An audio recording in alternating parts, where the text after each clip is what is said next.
Sound and the screens work perfectly.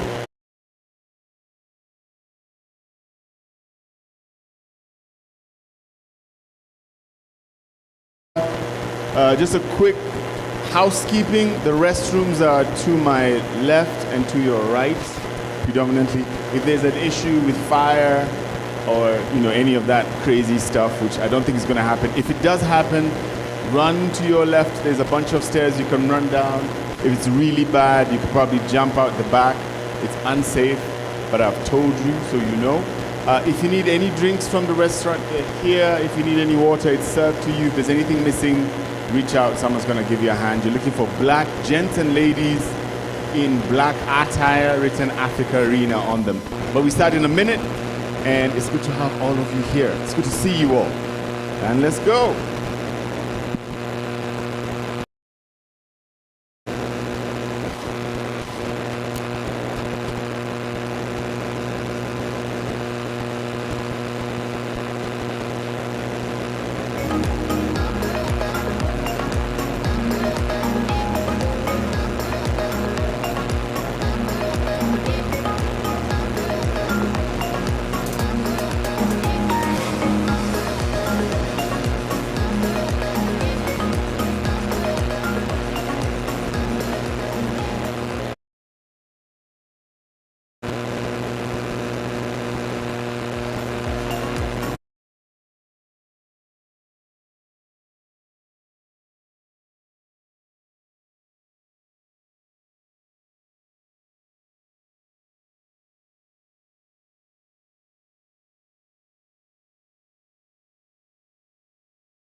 Sitting next to you, don't worry, I'm going to say hi.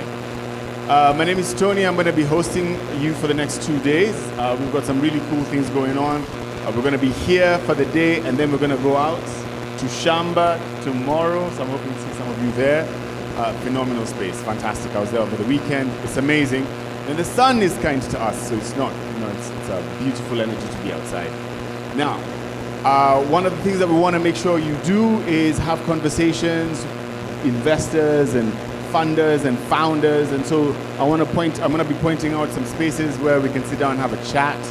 Those who have money and those who are looking to invest, and those who have businesses that are looking for money to be invested in. And I'm going to mention some names so that we know where to go, where to sit down, what conversations to have. I've been on both sides, founder, funder, so I know how that feels like, and we're going to make sure it's as convenient as possible. But we're going to start with someone I've been paying attention to personally over a period of time. She's been running the Catalyst Fund for quite a while. She's one of the big founders and investors behind what you're seeing right now. A lot of this is because of her and some other folks we're going to be talking to.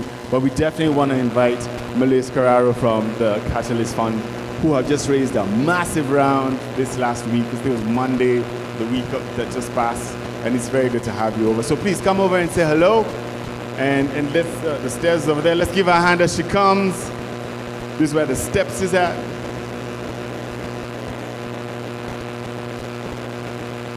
Yes. Sounds good. Good morning, everyone. It's a pleasure to be with you all today. And we at the Catalyst Fund are so excited and so proud to partner with AfricArena and their amazing team to bring to you the Nairobi Summit and the Africa Climate Tech Festival tomorrow. Those of you maybe who are not familiar with the Catalyst Fund, we're a pre-seed VC fund and accelerator investing in climate tech solutions to build a climate resilient future for Africa. As you know, this week there's a major event happening also on the sidelines of this, but this is the main one, called the Africa Climate Summit. And it's all about recognizing, demonstrating that Africa can be a leader in climate action. And indeed it can be, because it has an incredible youthful population, amazing growing talent, incredible natural assets, and abundant renewable energy. And some of the sponsors here, I think, know a thing or two about that. And also a burgeoning tech ecosystem, which keeps growing year on year. So actually, let's give a round of applause for the African tech ecosystem present in this room right now. So before we start, I want to give you 3 facts why I'm really excited about the climate tech space more broadly. Number 1, climate tech startups in Africa in the past year have raised $3 billion, which is actually more than a 2x increase just from 2020 to 2021. Actually, 2021 to 2022, and that's important. It's a more recent event, and that's unprecedented. Of course, other sectors get a lot more attention still, but we're making a lot of progress, and it's super exciting. Number 2, there used to be very few funds looking at this space, and now there's more than 22 VC funds along the continuum from super early stage studios, building ventures, all the way to growth stage, Series B and beyond. And that's incredibly exciting because a few years ago, that was single digits numbers. And number 3, the true leaders of all of this, obviously, is the entrepreneurs. We went from a space that was primarily dominated by clean energy to now seeing a ton of startups, regenerative agriculture, insurance, waste management, clean energy, water access, everything that you could imagine, biochar, direct air carbon capture, things that seems coming from the future. And that's incredibly exciting because it's growing, the space is multiplying, and the true drivers of this are the startups and the entrepreneurs in the room. So the word in my mind today is together, because only if we all act together we can really tackle this massive crisis and event. So I hope you have an amazing day. Keep that in mind as you talk to each other.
Okay. Can I get a jack? For investors, because it is a curated platform, you can connect with the founders of the GPD Kenya. Today, AfricArena has enabled over $500 million of deals since inception directly as a result of startup engaging during AfricArena summits. No, it's just that. That's what's available. Let's work with that. This is our 6th event of the year, if you can believe this. We started in Johannesburg in March, then went into New York for our investor showcase in the US, and then went on to our event in Cairo during Africa Week, and that was before our Dakar event, focusing on fintech, mobility, and logistics. And we were in Paris and Berlin in June, just to get more investors on the continent. So our job is also really to get more of success stories like Catalyst Fund, bring more international investors to the continent so we can enable the amazing entrepreneurs that we got. Let's beat that $5 billion we had in fundraising last year. Our next event will be in Tunis next month. Cape Town on Grand Summit, early December in partnership with. So we had an amazing weekend. So all the founders that will be pitching, or most of them, were at our startup bootcamp in Lake Naivasha. So we got them to discover another part of the country. And that ran alongside, it was a really great program that we are doing in partnership with AWS, which is our anchor partner for the entire circuit of events. So they are super critical partner, and we're super excited to have them on board. And in parallel to the bootcamp, we had an investor and ecosystem builder Safari Lex conference, where, as you can see on the pictures, we had fun. We got them to see the country and also debated some of the core issues to take our ecosystem forward. So that's what we do at AfricArena, and we're super excited to have you here. We have a packed up program, and super happy that to have you here with you. Some words on some of the corporate partnership we have, and you'll see that with the EDF Pulse. For us, it's really a way to help corporates to better understand the innovation ecosystem on the continent and to do corporate deals. So we work with a number of corporate VCs to do that, and also for them to collaborate, to co-create, and do partnership between corporates and startups, which is a way for startup to scale, not only to fundraising, but to getting some business with clients. So we support these startups through a dozen of open innovation programs endorsed by various partners in various verticals. So for more information, you can get on africarena.com or speak to Nathaniel, who is here with us. And don't forget, download mobile application on the Apple Store or on Android if you want to rewatch anything or engage with our fantastic founders. Thank you so much. Enjoy the next 2 days. Super, very well done. Let's give him a hand again. 6 events in 1 year. That's impressive, and getting us all over here is fantastic. I am not going to use the stairs. I am tall. It's not a challenge all of us have. Thank you very much. Okay, cool. So we're going to be quick into this. We don't want to keep your time. It's smoking. Sorry, I did tell you where the fire exits are, so you can't say I didn't warn you prior. But I don't think that's that kind of smoke. So we're going to get into this. Is this working? Yes, it is. Very nice. So we talked about our sponsors. We definitely want to have some of them come on stage and say something. Miley's already done it, so we want to start with Claire. Claire is in the room. I saw her a little earlier. Claire, yes, there she is. She's coming. It's a long distance. Let's give her some time. In the meantime, I had planned some dad jokes. I forgot them all. I had one. It was actually really good, but I've lost it. Up next, just so that you know where you're seated, is going to be Torsten. You're over here, so I see you. Very cool. I don't want you to go first. I wanted to go first. Then after you is going to be Dennis, who I had seen earlier. Dennis, there you go. So you now know. Now prepare yourself, bro. And here you go. Yes, the stairs. Hey, Claire. Let's give her a hand as she comes on.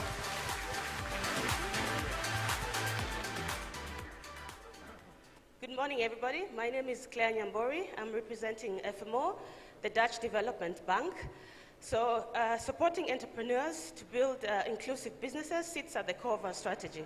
So we are very pleased to be supporting this convening here today to bring together investors and create a supporting environment for entrepreneurs. So thank you very much for allowing us to join you, and we're looking forward to further collaborating today. Thanks. Thank you, Claire. Thank you so much, Claire. You want to come through, Tessie? You already have your microphone, so come on in.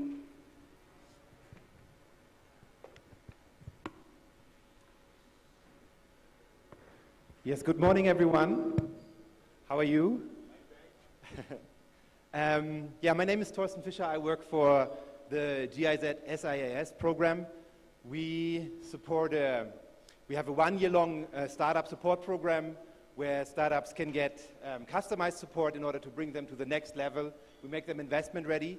And one of the things that we're doing is we partner with players like AfricArena, because we know that a startup's journey is very, very daunting, right?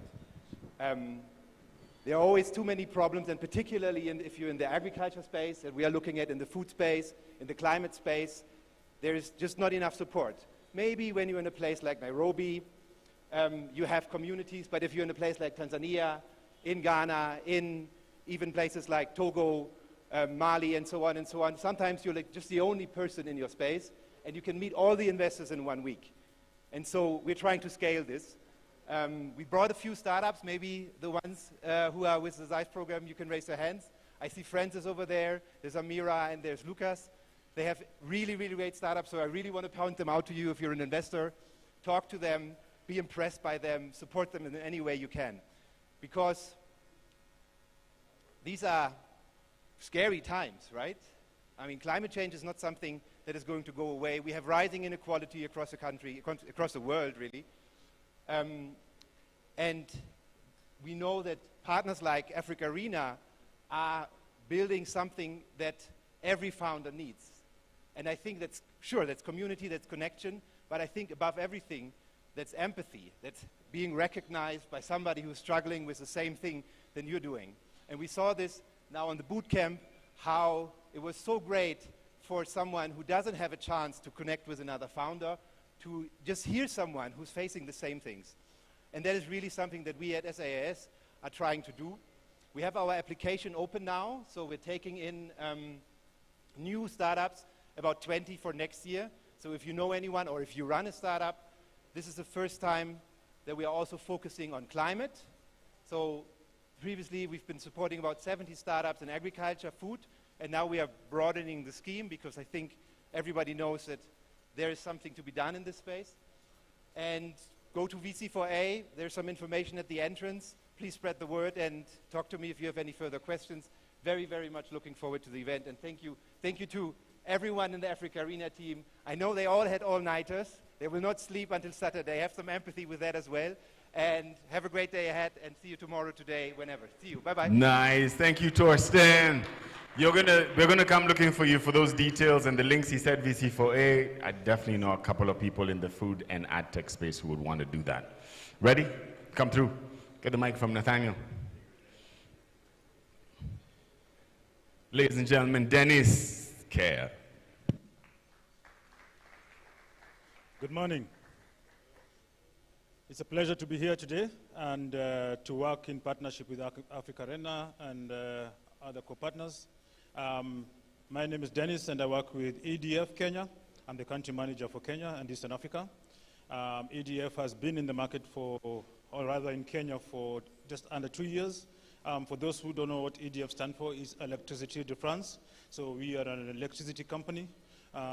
We are focused on low carbon, and our vision is to achieve net zero by 2050. So currently our generation is 91% low carbon. On the side of innovation and working with partners, EDF has been very strategic and aggressive on that, because we are a company with over 147,000 employees. And we have actually, in Kenya alone, we are investors in pay-as-you-go solutions like B-Box and Sun Culture, which are innovative solutions for rural electrification, supporting small-scale farmers as well. So we are looking forward to broadening that space. EDF Pulse Africa, it's the second time we are doing it in Kenya, and I think today we are doing it better, and we look forward to doing it better as we move forward. Thank you so much. Dennis. Thank you, Dennis. Yes, we're definitely doing it better. Over and up. You can give me my mic. Thank you. Yeah, put it over here. Thank you. Very nice. Okay, so next up is an innovation conversation on low carbon growth. We want to see what these conversations look like. We want to understand where we are right now. We're having a massive, as you all know, summit that's going on right now. If you haven't paid attention to how terrible the traffic is, then that's an indicator of how many people are in the country right now. I think I've counted 16 heads of state. And it's an important conversation because a lot of young folk who are getting into the tech space right now are moving away from what was typically fintech, fintech and edtech and health tech into climate tech. We want to talk about it. We're going to have a couple of people come on stage and get into the conversation. There's a space for questions as the panel continues, so I'm going to make sure you all understand that once the panel is done, we're going to try and facilitate a couple of questions going in. But it's my pleasure to invite Christ Anderson to come through with the microphones and set us up for he's having a conversation. It's a side talk. Let's give him a moment as he does that. He's good? There he is. Okay, so here comes Christ Anderson Ahua. Welcome on stage, brother, and I'm going to invite you to invite your panelists. Let's give him a hand as he comes on, ladies and gentlemen.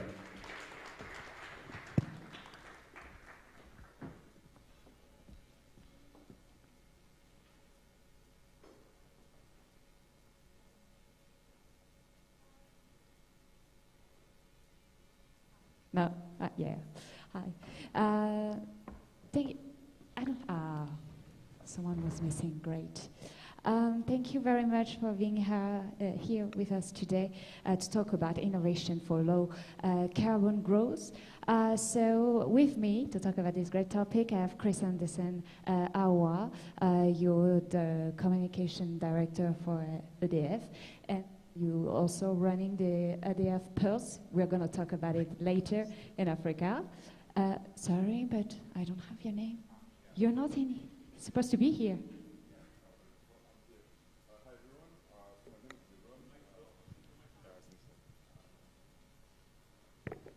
Hi everyone. Yeah. So my name is Jerome. I'm the head of innovation at BBox Kenya. So I'm based here. Yeah.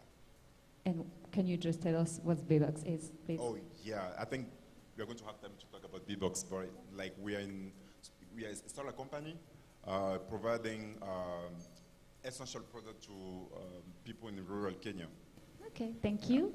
And then we have you're Jean-Daniel, and you work for Proparco. I think everybody knows Proparco in the room. And then we have Vera Shaba. She's running a bit late, but she will join us on the panel. So I wanted to start with a bad news, sorry, but you know that startup ecosystem has not been very well for the past month in terms of funding, of course, in Africa, but also in every part of the world. But in Africa, during H1 2023, there was like, a decrease of 25%. So that's the average of the world. But we've noticed that climate tech, green tech, whatever you call it, is still growing. So I'm going to be a bit provocative, but do you think, Jean-Daniel, this is like a real, is it just a trend like, Web3, NFT, AI, or are we really, it's the beginning of a new era and it's still going to grow?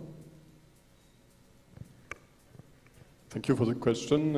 So Jean-Gabriel there, working for Proparco. Just most of you may know Proparco, but just to state a few quick words about the institution. So Proparco is a French bilateral development finance institution. We've been active in Africa since 1977. In the VC space, we are more recent. It's a more recent endeavor of Proparco. We started formally investing in VC, even though we've invested in startups earlier, but we started formally in 2018. Since then, we invested more than 100 million euros through funds, but also directly in startups through equity, convertible, and safes in more than 30 startups directly so far. To answer your question, Charlie, whether I think it's a short-term trend or long-term trend, obviously we think that it's a long-term trend. While there has been a decrease in volumes of investments at the beginning of this year, what we should be mindful of is the amazing growth that has been happening in Africa overall in the VC space since 2016. I think the reports of last year were above $5 billion invested in the space and more than 600 rounds of financing. I think this, in essence, is very promising. The trend currently is still very positive. And with regards to climate tech, I think there has been investments, growing investments. There have been significant rounds that have been announced in decentralized renewable energy as of late. And we see a wealth, as Maëlys said previously, in other sectors that go beyond energy generation, in verticals such as adaptive agriculture, where agriculture has to respond to the climate change challenge, has to prove resilient ways to answer. But there are many other verticals, circular economy, e-mobility, and so on. Thank you. Chris Anderson, so we have Jean-Daniel who talked about investment. Do you invest also in startup in Africa through EDF? And can you tell us more maybe about EDF Pulse to do with the startup? And have you noticed a big boom in this sector? Yeah, thank you. Thank you for the question. Good morning, everyone. As you mentioned, I'm Chris Anderson Awabwa. I'm head of Communication Africa for EDF. First, before to respond to your question, I would like to just precise something. EDF, Électricité de France, is in Africa for, I think, 50 years. So a lot of projects in Africa, obviously in low carbon. And we are actually in 14 countries. And when we decided 5 years ago to develop EDF Pulse Africa, dedicate to the startup and SME in Africa, it was very interesting for us because when we talk about innovation, the title of the panel is Innovation for Low Carbon Growth. It's a big word. When we talk about innovation in Africa, we have 3 observations. The first is digitalization, because as you mentioned, for example, here in Kenya, I think we paid with the mobile, we pay everything with the mobile, and we started just maybe 2 years ago or 3 years ago in France. So Africa is lead on that, you know. So this is innovation. The second point, the second observation is women. In Africa today, and we can see today here, most of the women is in entrepreneurship in the energy, and this is very interesting respect of the 30 years ago. And the third observation is the support of the big company, the big group, like EDF, who do not hesitate to adapt the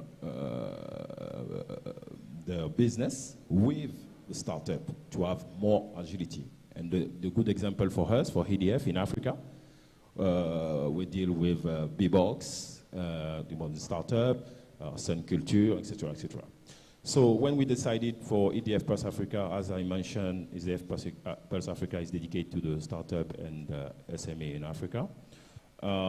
We decided to invest in this program to accelerate the solution for energy in Africa, obviously in low carbon.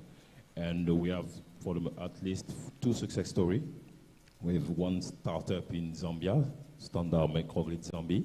We invest in this startup.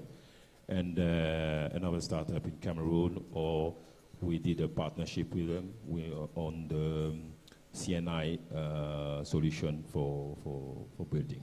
Yeah, I can develop after maybe, yeah. But it's very, very important for us, and I would like to precise that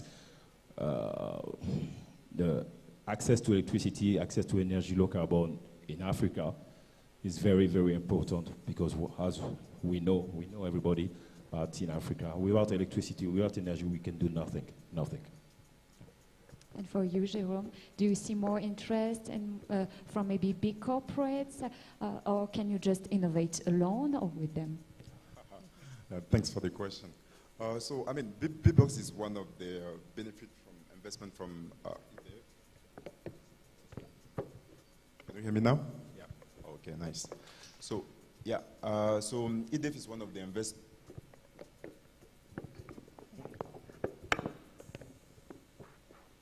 Right. So, EDF is one of. You just have to put it on your chin, okay? Okay. So, all right. So, EDF is one of the investors of BBox, and at BBox, the way we think of innovation is a bit different. We started with solar host systems. The goal was to empower communities and to impact communities that are underserved. That was our goal when we started. And we found out, okay, it's good to give electricity to people that don't have access to electricity, but like we found out that there are other needs, other basic needs, and that are really essential, and it means access to water. And with this assessment, we just, okay, I think maybe we should try to impact communities by providing access to water as well, by giving access to solar water pumps to allow smallholder farmers to develop, to be more productive and to develop their businesses as well. So it started like this, and finally it became a big thing. Now we are present in 10 African markets, mainly in West Africa, present in Kenya for 10 years now. And the way we see like innovation is like it's something that needs to be affordable.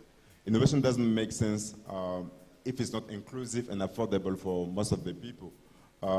If we talk about energy, for example, we still have more than 890 million of people that don't have access to electricity, of which we have 570 that are in Africa.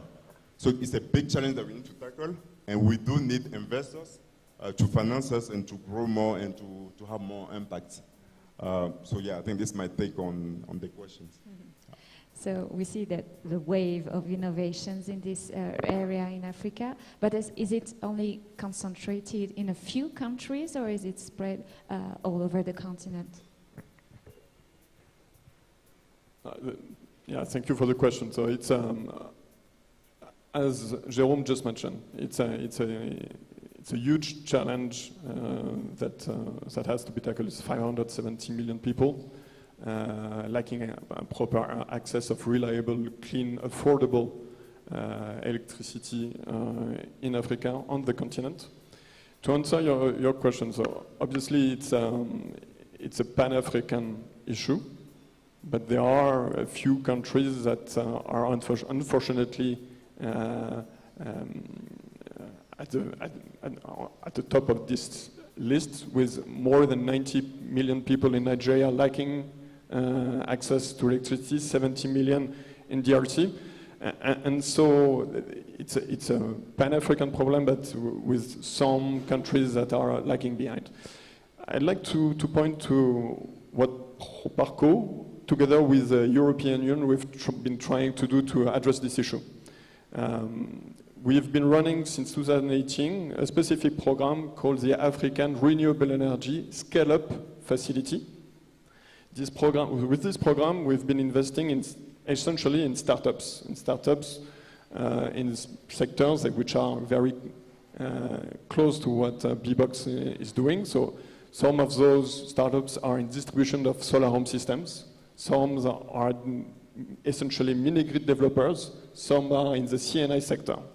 We invested in startups in Kenya, but also in DRT, in Burkina Faso, in Senegal, in Ivory Coast, and as of late, and in Nigeria, and as of late, in DRT.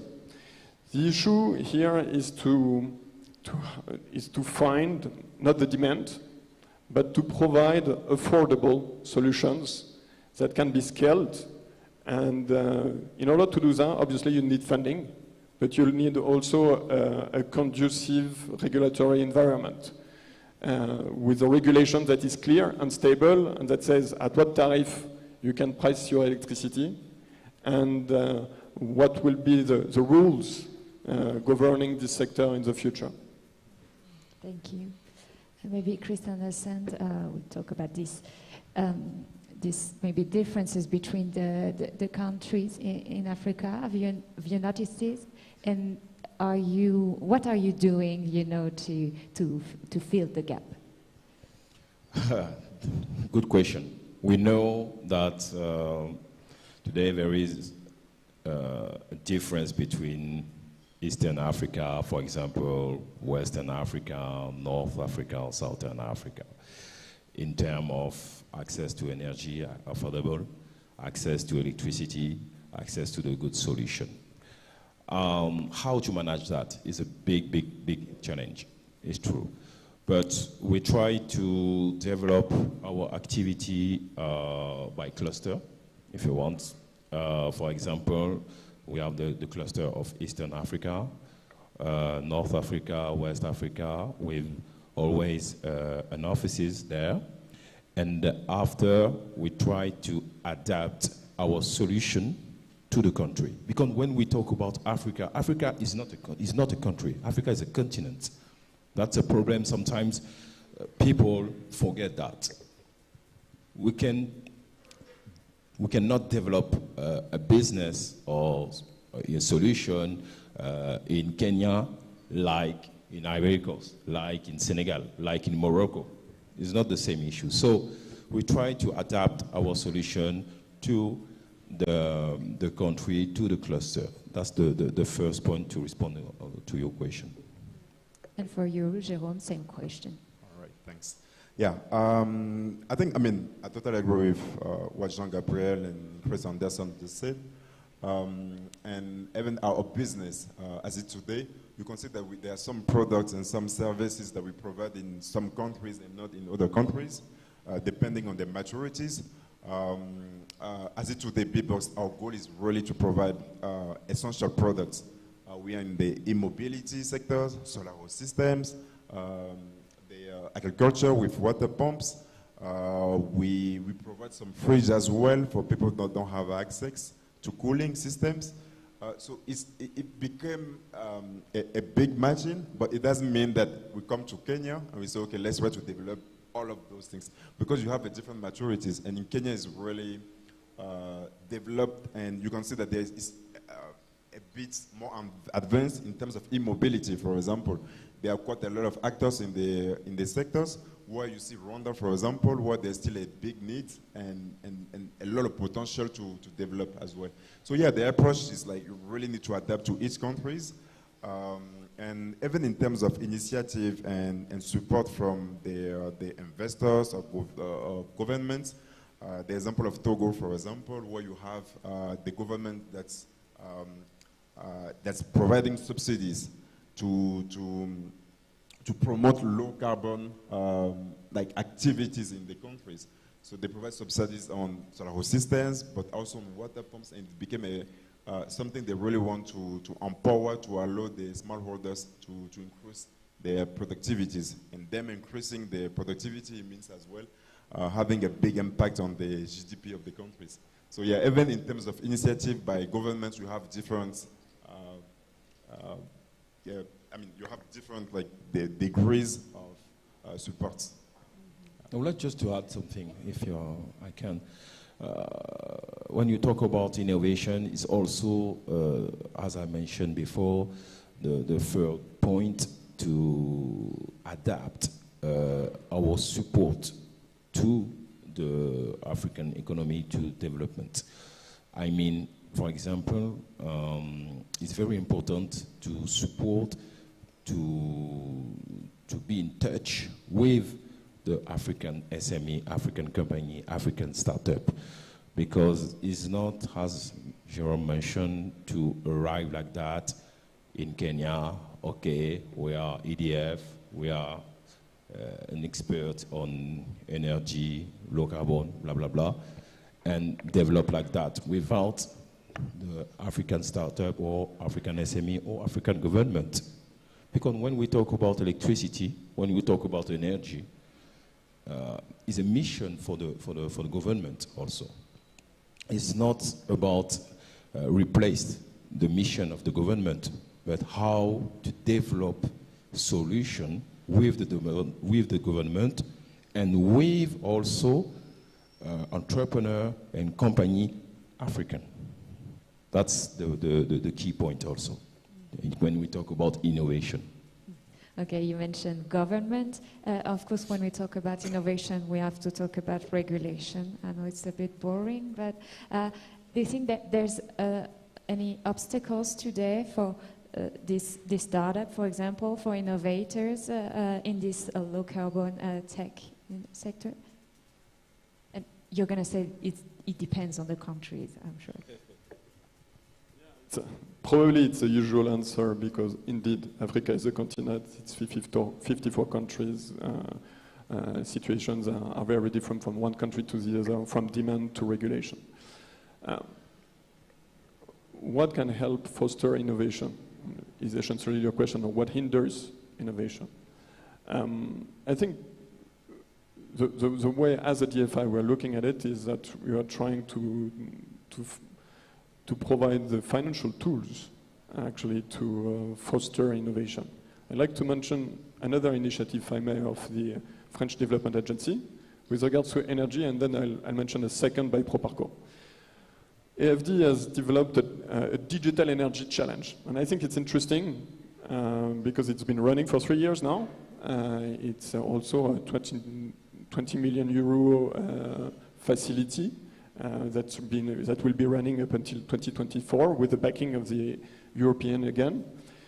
The interesting part here is that there will be some grant funding, because indeed, at times, before some ideas can be funded through seed rounds, grants can be instrumental. And so the French Development Agency has developed a digital energy facility, which has two sides, one for startups and one for utilities. And to react to what my fellow panelists said about utilities, it's important to find also ways for utilities and startups to cooperate. So I think innovation will also be in the way, for example, mini-grids and the main grids will be interconnected. That's one area. And there are a wealth of sub-segments, nodes, where the main grid and the smaller projects in energy need to work hand in hand. So that's one thing on innovation.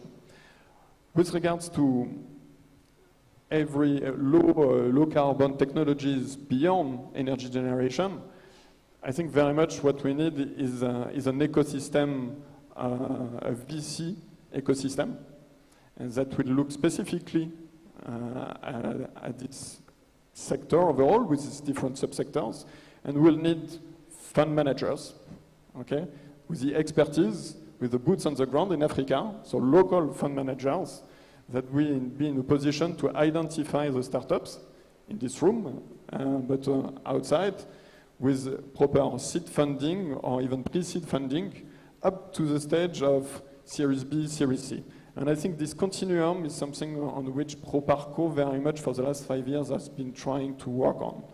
I mentioned that we invested 100 million euros. We did that working also, to a large extent as a fund of fund. So roughly 65, so 2/3 of these 100 million euros have been challenged through fund managers. Out of the 11 fund managers that we financed so far, 3 are at seed stage, okay? and 2 are invested in what I would say climate tech overall. So not to mention them, we have E3 Capital, based here in Nairobi, and another fund which actually targets resilient agriculture. I mentioned that because for me there are really 2 big sectors. There's a decentralized power and all the other sectors which will benefit also from the overall electrification and access to electricity of people in Africa.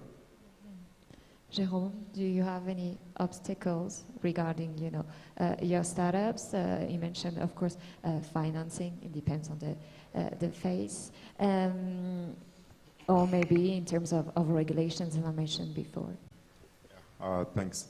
Yeah, I mean, I think one of the key challenge, like for most of the companies, is the financing part, especially African companies, is to how to bring investment on the continent. And I think this is the main one.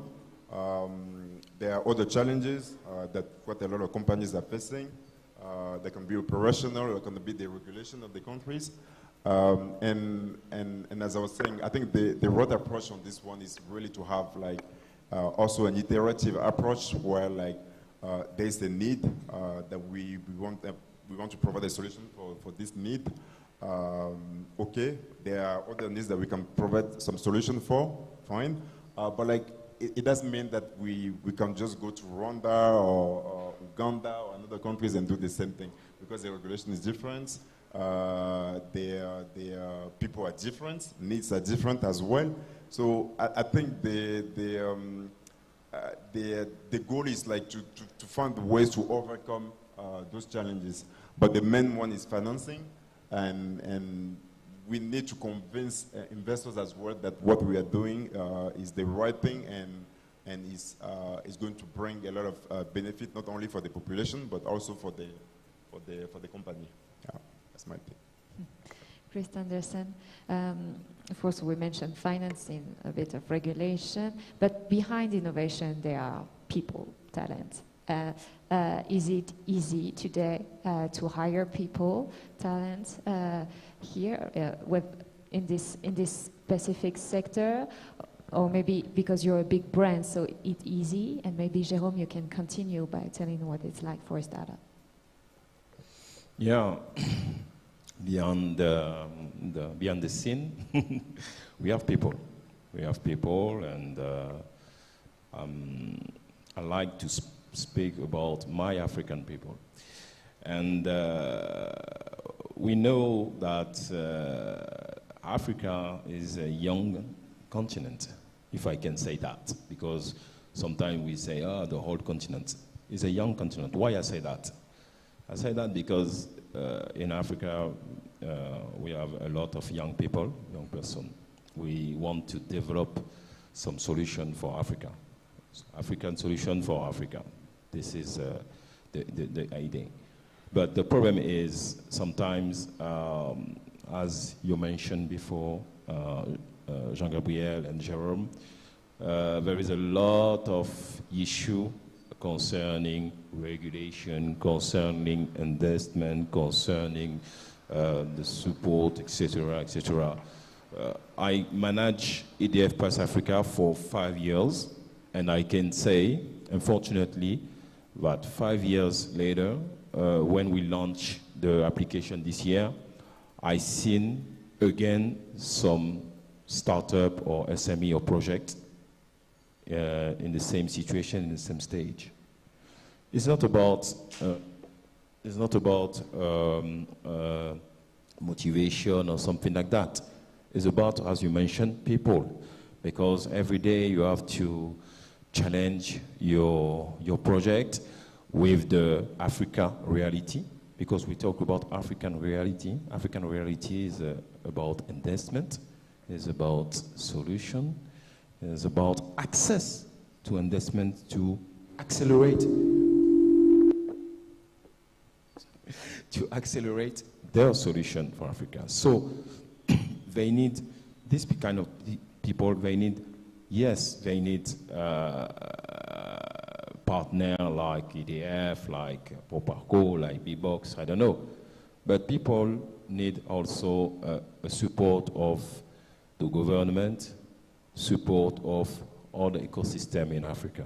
That's the key point when we talk about people behind the scene, beyond the it's true that, okay, it's very interesting to pitch, to have the solution, etc., but what's the next? And in EDF Pulse Africa, we try to anticipate the situation. When I seen maybe for later, the project of the startup, I think, okay, it's very interesting, but I think already in 1 year, what can I do with this solution? What can I do with this startup? What can I do in Africa with this startup? What can I do, for example, with this Kenyan startup? If it's possible to go with this Kenyan startup in Abidjan, in Ivory Coast, for example, you know? This is the Pan-African, I think, the most important thing is to have a Pan-African vision also. Even if we know that in Eastern Africa, West Africa is not the same mindset, etc., but we can do something like that when we talk about people. Jérôme? Yeah, just 2 sentences on this one. I think, behind every project, behind every company, you have people. You don't only finance a company on a day, you finance people that are onboarding the idea and the projects. But honestly, I'm quite optimistic. And I do think in Africa we have quite a lot of talent to run those companies, those ideas, and to implement them. I think maybe 20 years ago, it was a question where there were a lot of expatriates. The idea was to send expatriates to develop projects. I don't think it's the case anymore. I think we do have a lot of African talents on the continent. Great to finish on this optimistic view. Now, if you have any questions, please just raise your hand because we can have a short Q&A session. Nice. I have the microphone if anyone has a question. I hope you have a question. Yes, yeah, there's one at the corner over there. Quick introduction and then question. Okay. Hi, I'm Josh Whale. I'm the CEO of Ampersand. We're Bbox's e-mobility partner in Rwanda. We currently have the largest fleet of electric motorcycles in East Africa. My question is directed at Christa Anderson from EDF. EDF is very active in e-mobility in Europe. I'm curious to hear from EDF how it's viewing e-mobility in Africa and what role it would like to play in that emerging ecosystem. Thanks. Well, and in particular, I'd like to add a little color because I've heard from some of the utilities that they're looking at, or the companies that are active in the electricity generation space, like EDF, that they're looking across the aisle, looking across La Défense actually in Paris at Total and saying, maybe we can eat your lunch. Thanks. Thank you. Nice. Concerning mobility? This is a tricky, I like this kind of question. This is a tricky question. Now, concerning e-mobility, it's true, we are very advancing in e-mobility solution in Europe. It's true, with some company.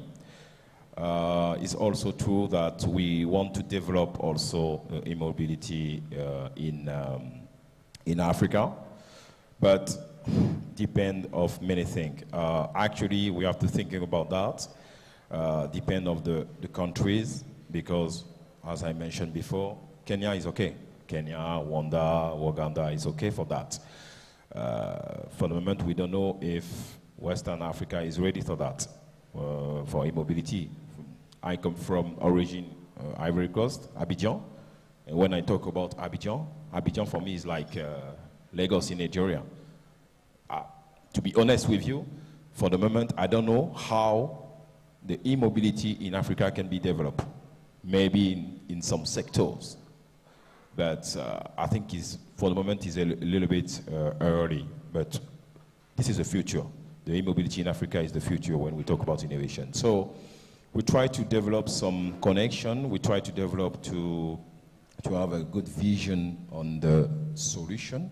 Because when we talk about e-mobility, we talk about also the solution with the motorcycle, etc., etc. But we talk about all about charging, you know, because this is our expertise. Also, electricity is our expertise. So, and how to develop that? How to develop some partnership, maybe with Total. I don't know. He's a competitor, but he's a friend also. It's a French people. So, to be honest, is on stage. We try to develop that. We want to do. Like on this one, like is EDF trying to invest in e-mobility companies in Kenya and Africa? Is that the goal, or the goal is to develop something in-house? No, normally, you don't have to tell me some question. It's the public. No, to be seriously, yes. As I mentioned, I can too much develop on that because it's very early. It's not a secret. It's not, but it's very early to talk about that. But the only thing I can say that we are very, very interested on that, and we want to develop, but not alone. We're looking for today the good partner to develop in Africa and also in Pan-Africa system. How to take a solution, for example, in Kenya, and go together in Senegal or I don't know, in Ivory Coast or in South Africa, etc., etc. One more question before we jump into the next session. Here you go. Hey, good morning, everyone. Josh Ramasher, CEO of Holocene. So we're a community of outdoor enthusiasts building awesome climate solutions. So investing human and financial capital, early stage climate, and hopefully work with all of you. Maybe if each panel member, if I had a magic wand and I could give you that wand and you could add one thing into the ecosystem that you think is really missing, I'd be really curious to hear what each of you thinks we could add to the ecosystem to accelerate our overall growth. Thank you. That's a nice closing question. I'm happy to start on this one.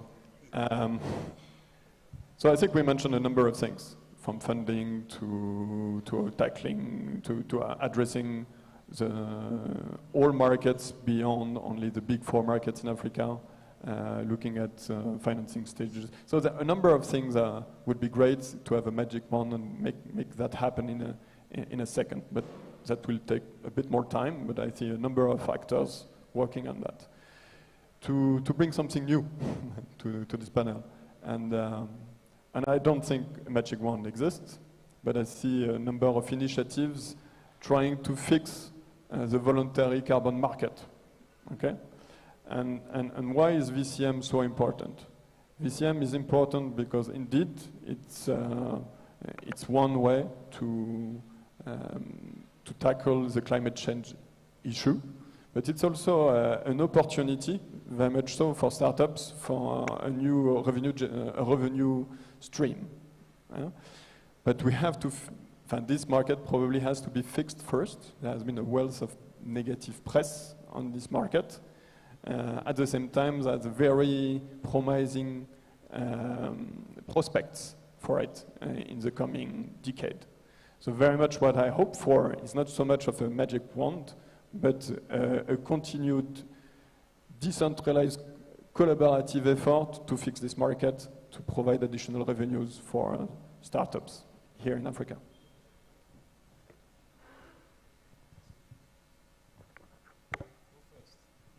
Yeah, I mean, I totally agree with Jean-Gabriel on this one. I think this is a tough question. But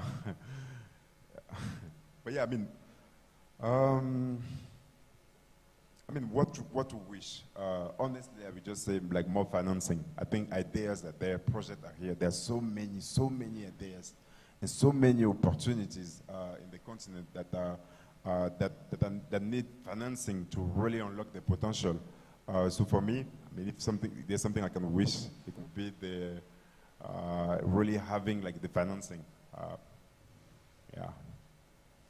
Me, I would like to just, if you can precise your question, because me, I don't know if I'm in capacity to respond, because as you know, EDF is 100% of the French state. So my boss is Emmanuel Macron. So so it's very different for us, you know, because for example, all the project in Africa for EDF, 19% of this project is 100 invest from EDF.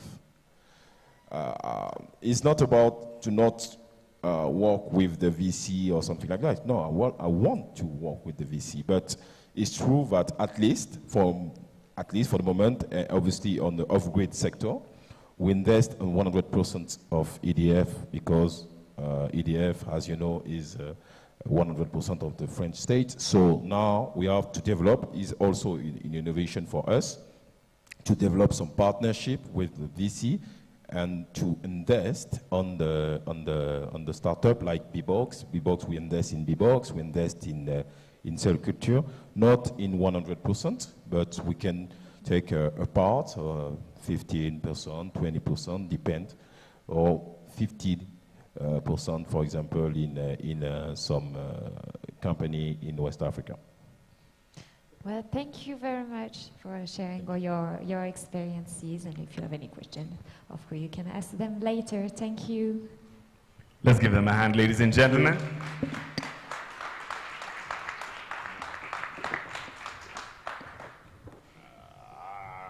We're going to jump right into EDF Pulse.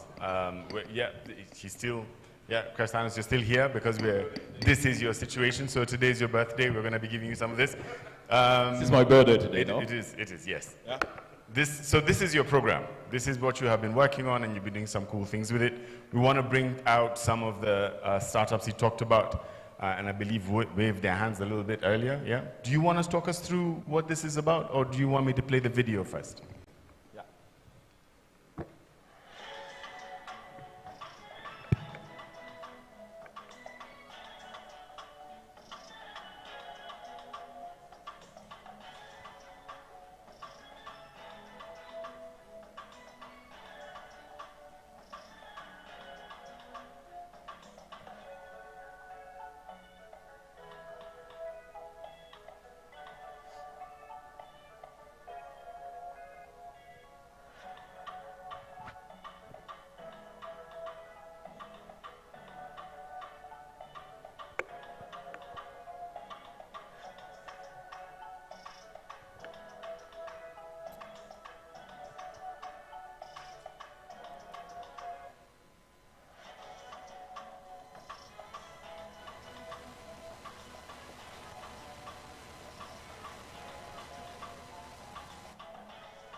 Nice, that's fantastic.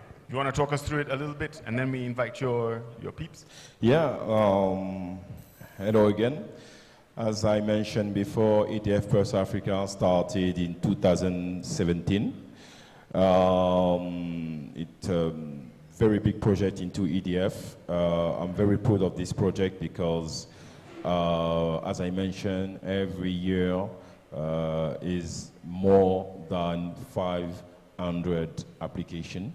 For example, to give you some key number for this year it was 427 applications from 40 countries in Africa, so on 54 countries. And on this 427, we are pre-selected 142 projects in Africa. In 142 in Africa, obviously in Kenya, it was 24 projects. And on 24 projects in Eastern Africa, and today for Nairobi, we are selected 4 projects, 4 finalists here today. So it's a long way because we investigate, we try to find the best solution. As I mentioned before, it's not about the price, it's not about the money. It's about how to support you, how to collaborate, how to do business with you. We talk about business. I'm not Mère Teresa. In French, we say Mère Teresa. I'm not Mère Teresa. I want to do business with you guys. So EDF Pulse Africa today is a program dedicated to the African startup. As I mentioned before, I don't want to repeat my speech, but we want to develop some solution with African solution. Today, we would like to listening with my jury, the 4 startup will represent Eastern Africa, because it's not about Kenya. Yeah. Today, guys, you represent Eastern Africa. Yeah. And the winner will be in final in December in Paris or in Dubai during the COP28. We don't know for the moment because we have the opportunity maybe to do the final of EDF Pulse Africa in Dubai in the COP28 to represent Eastern Africa. Nice. And try to invest. But I would like just to finish with that. You are already winner because you are in touch with me, in touch with EDF. This is very important for us. It's not about the price, it's not about the pitch. So it's about also how to maintain this relationship. Fantastic. They're going to be coming up to pitch. Ladies and gentlemen, let's give him a hand as he sits as one of our juries. I'm going to ask Tanaxes. Yes, Chris, you can be able to sit. Tanaxes is going to go first. I have the little clicker sticky thing, which is super important. Your microphone is on that couch over there. You can climb up this way or climb up that way. There's a staircase over there. You could do that too. And here you go. You'll be able to see your side over there, forward, left, and right. You may begin.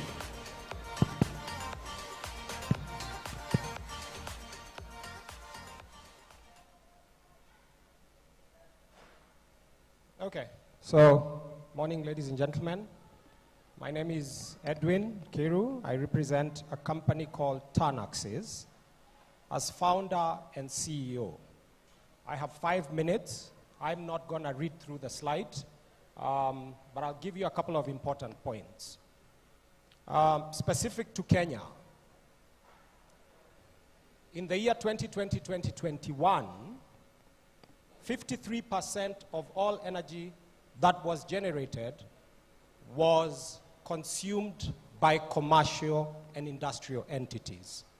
If you add small and medium, it goes up to 67. And the biggest problem facing 90% of these guys is that they have no granular visibility on how that energy gets spent. They get a bill of $100,000, $150,000, $200,000. They cannot break down that bill in any shape or form. If you ask them about their payroll, they will give you a granular view. If you ask them about their inventory in the warehouse, they will take you down to a single unit. But they cannot account for how 30 to 40% of their entire cost of production gets spent. That's a big problem. Energy waste and inefficiency, and that's what I've talked about, that leads to a huge environmental and sustainability and the impact down the road. We've come up with a solution that looks at energy management as a service. It gives data insights. It allows for every one of these organizations to be able to have a granular, asset level, minute by minute, day by day, hour by hour, week by week comparison of how each of their assets is using energy. And that extends to renewable energy monitoring as well, consumption and generation side. We have a revenue model that looks at 3 ways: monitoring, a shared savings model, as well as the renewable energy monitoring. What's the impact? UNSDG 7 talks about clean, affordable, reliable energy. That's what we are going for. And if we can achieve this, it has an impact on agriculture, on health, on education, across a quantum number of sectors.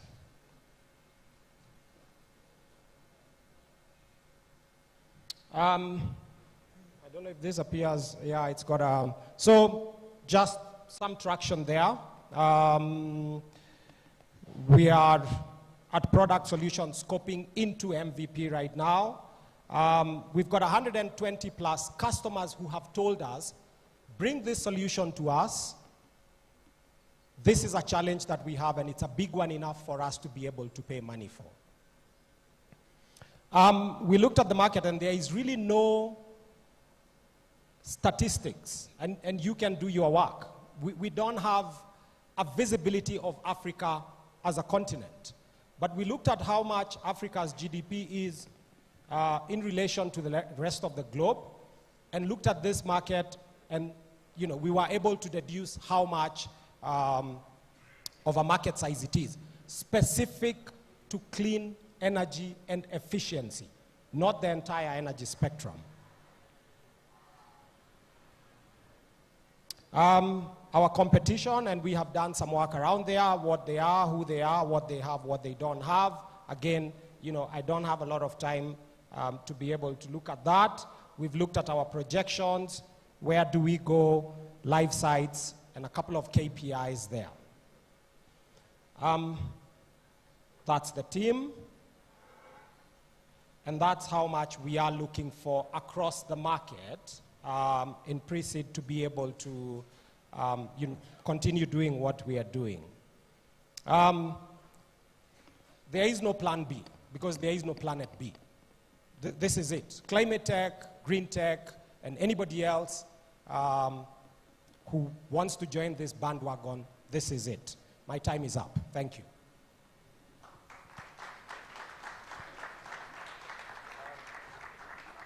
Five minutes almost to the dot. Questions? Does anybody have? Jury? Yes, there are a few here.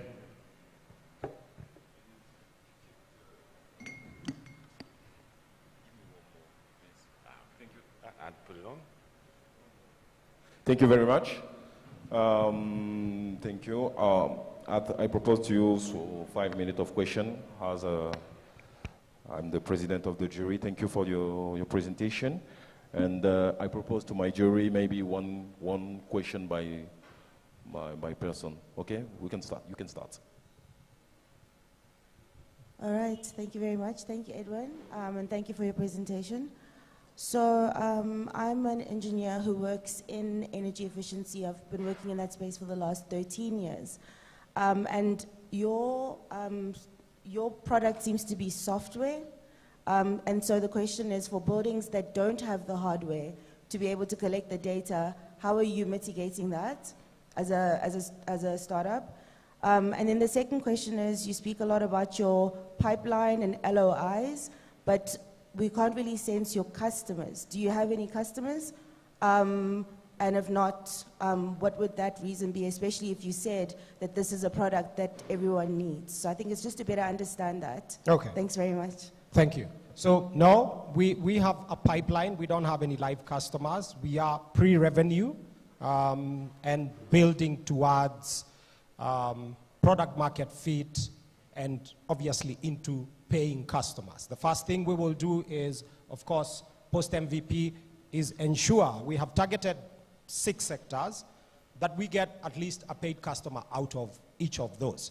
Now, in a pipeline of 122, we can trust that we will get 1 customer per sector who actually wants to work with us on the pilot. And we have already identified some of them. Now, to the first question, sorry. Yeah, no, I can hear you. So the first question was, is this a software platform, Yes. IoT? And Okay. then Yes. what happens if you have a very old building Yes. that is using an analog system to measure their data? So how are Absolutely. you mitigating that in order to be able to have access to markets? Yes, so this is a software platform, and we have identified a ton of IoT hardware service providers, smart gateways, hubs that we can actually work with. So we will not be going into hardware. And in fact, we create an opportunity for players in the IoT hardware sector to actually partner with us towards this common goal. So we are not necessarily, doing the hardware. We provide the platform, and we have partners who come into market with us around the hardware. Yeah. Javier?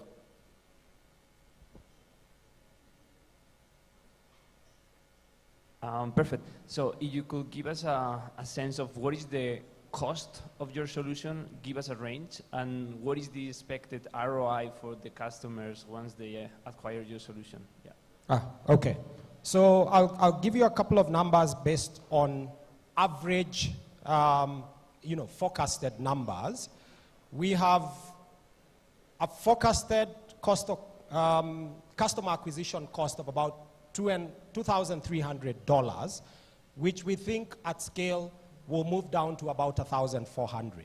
However, the lifetime value of a customer for us exceeds $150,000.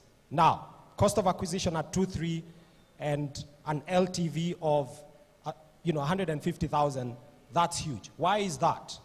Because when we acquire one customer who's a supermarket, as an example, we have access to 100 stores.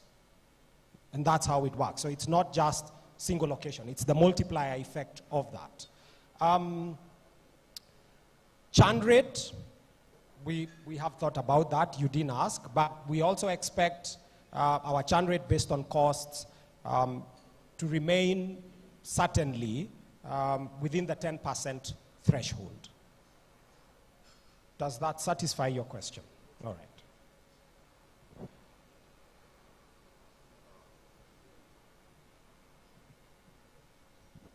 I think so. Thanks, Edwin. Yeah, a quick one. For how long have you been working on this solution, and what are the key challenges in scaling Tanaxes at this moment? Yeah, thank you. So we've been working on this for about 23 months now, give or take, going into 2 years. The key challenge has been money. Key challenge has been capital. But as well, it's also about resourcing. Because in this sector specifically and around the product, we need some very clear skills around IoT development. So that has been a challenge for us. But 70% of our problems could get solved by additional capital. Yeah. One more question, and I think we will be good. That's it. Okay. Yeah. The last question: what do you expect of EDF? Well, 20,000 euros. Obviously, the visibility and the partnership that could be created for us. We are not thinking Kenya, we really are thinking Africa. And I was having a conversation with somebody, and the startup world, I think there is this unicorn conversation that goes on. And I told them, we are not building a unicorn, we are building a camel. We are building something that can stand and has such longevity that at some point, 54 countries in Africa will be within our realm of possibility. So, and we see what EDF is as a giant in Africa, in the energy space, and that for us is definitely something we would want. Thank you very much. All right. Fantastic. Thank you, Edwin. Let's give him a hand. Well done. Very nicely said. It's concise, clean, and you kept it to 5 minutes. Before we jump to the next page, Startup Bootcamp over there has a speed dating situation. And I would actually like to ask Jocelyn to come and talk about it for a bit. But if you have a conversation and engagement, if you want to speak to Edwin or the next pitches you're going to see over here, I want to be very clear that that's a very good place to do it. We set it up real nice. And just, no. You wanna pass the stairs on this side? There? We didn't put stairs on that side. We just want to make everyone walk further. So the stairs is over there. And then there's a microphone right here. Justin's gonna tell us all about it, courtesy of Startup Bootcamp. Here's your microphone. Tell us what it's about. Hi, everybody. So I'm Joss from Startup Bootcamp. And so a very important part of these pitches is feedback, right? So feedback and funding, the two Fs. So it's very important for you to then listen to the pitches and also give the startups feedback and talk to them about investments you might want to make. So please come to our section there. There's a deal room section. After every pitch, you'll find all the startups who have pitched in the deal room section, courtesy of Startup Bootcamp Afritech. Thank you, guys. Thank you, Joss. That's fantastic. I really appreciate that. It's over there at the back. You'll see it. And we've done our Q&A session. GPD is up next. I'm looking for... Yes. There you go. Again, the stairs. Our intention is to inconvenience you a little bit. Here's your microphone. And here's the clicker. Thank you. There you go. 5 minutes and 5 minutes of Q&A.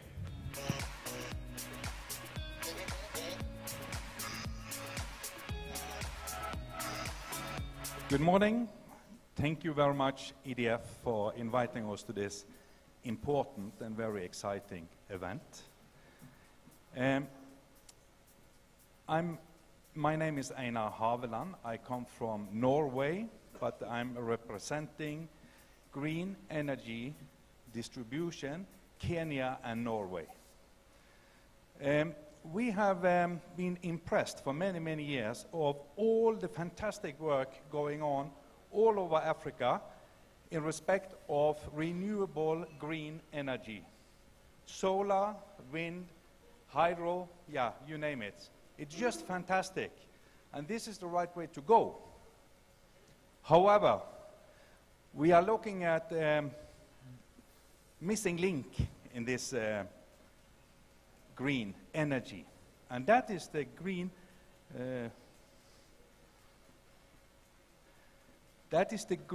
energy distribution, because all this fantastic energy needs to be distributed, and we are using poles for that. Concrete poles, they are emitting extreme amount of carbon to the atmosphere. The wooden poles, they are contributing to deforestation all over the globe. That has an impact. We have created a product which is called EcoPole, based on bamboo as one of the core ingredients, a renewable source of material. That enables the green energy to stay green all the way to the end user. This is important. Just to give you a short introduction to the product EcoPole, I would like to show you 1-minute film.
So, since this is a very lightweight product, you have other benefits than the life cycle of 50 to 100 years.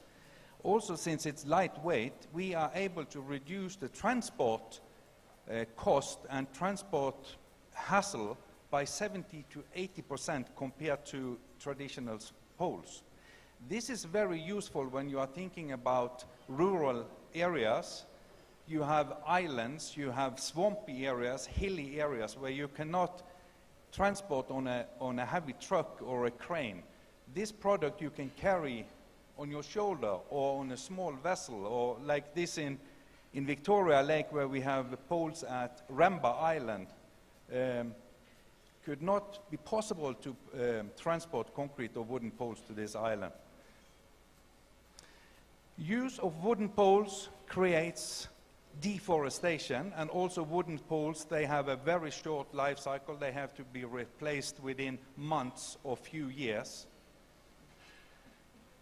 Concrete poles, they are cement. Cement contributes a lot to carbon emission, and if we are comparing the eco-pole to the concrete pole, then using an eco-pole compared to a concrete pole, you are saving more than 1 ton carbon emission per pole.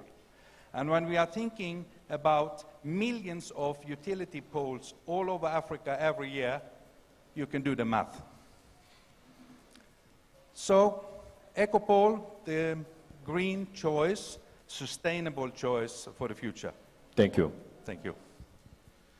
Thank you for your presentation. I think maybe you didn't have time to continue, but we can start. Lady first.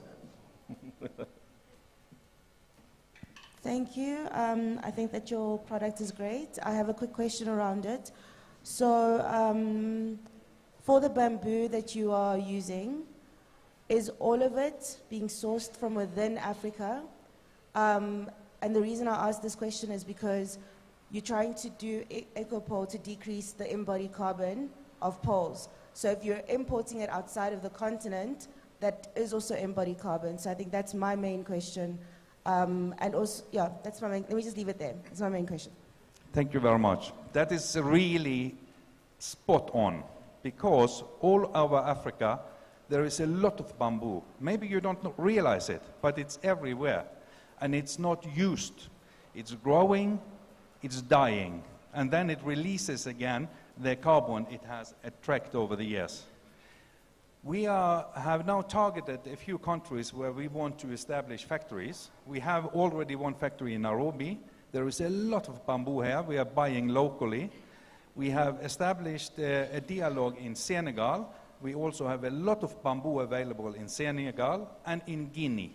So all these countries we have now been in dialogue, also Ethiopia, of course. It's local bamboo. Because you are right, we cannot transport bamboo from Asia here, then you are ruining the whole value chain. So local production, local sourcing. Perfect. So could you tell us who is your key customer and how much they do care about being eco or not being eco? Thank you very much. Another spot-on question. The key customers will, of course, be the utility companies in the different countries. Kenya, KPLC, Senegal, Senelec, EDG in Guinea, and so on. 5 years ago, they didn't care. It was all about cash, money, and speed of installation. Now, all of these companies are approaching the carbon emission. They are looking for deforestation. They are looking for sustainability. How long will a pole last? These companies are now very conscious into the environmental and sustainability issues. So that's a huge change over the last 5-6 years.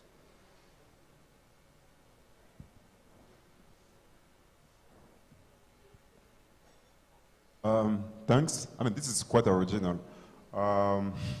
So my question is, do you have any competitors, and what do you have and that the competitors don't have?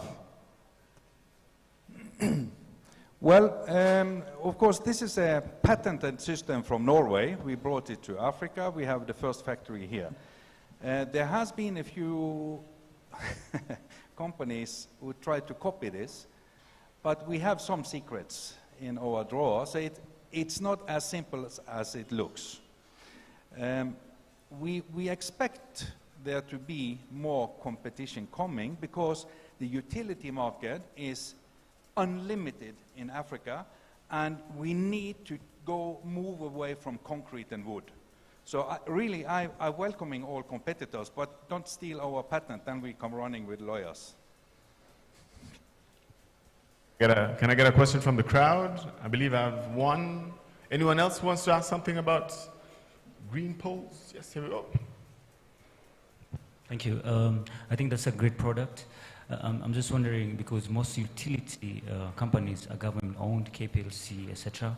Have you foreseen the politics around it? I mean, I've dealt with public institutions, so I know it's not always easy.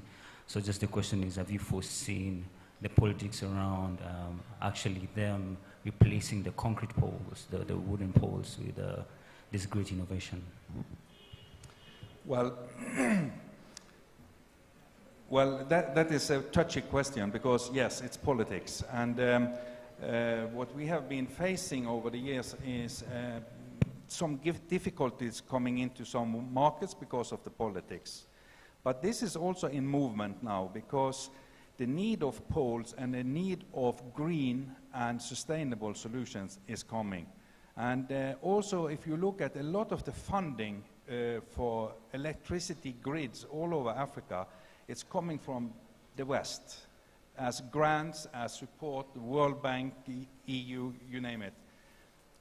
They have conditions, and that is sustainability and environmental friendly. So that is also now moving the market for us in a better position. But you are right. Good. Very well answered. One more question there. Just a quick one on your numbers. What is your target numbers of poles going into the next 1 year? How many have you delivered to date? Okay, thank you. We have been doing R&D and testing for now almost 10 years.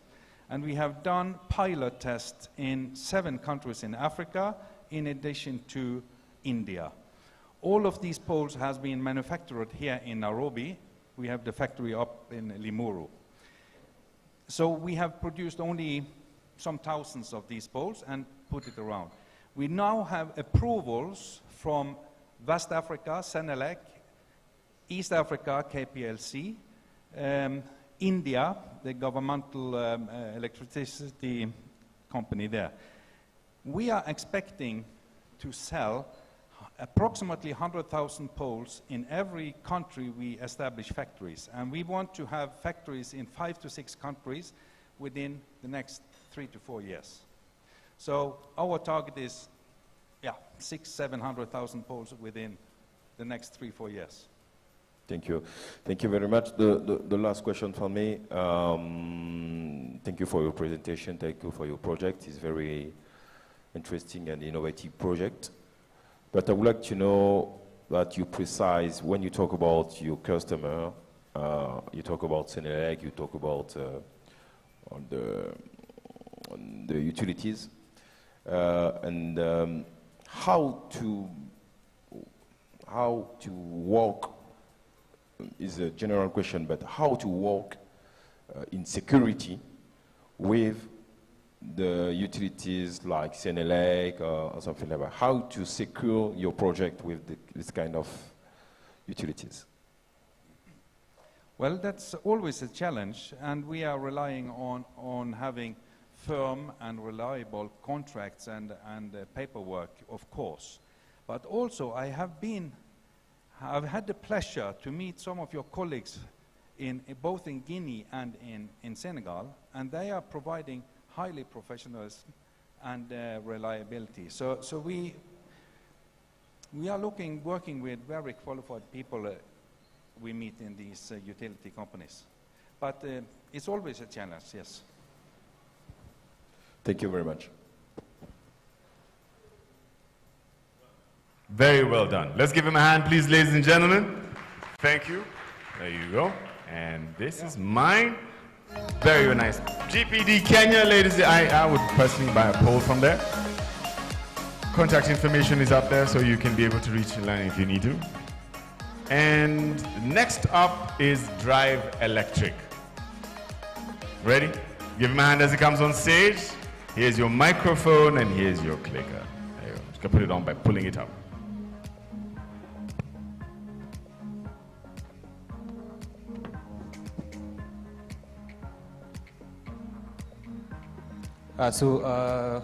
Good morning, everyone.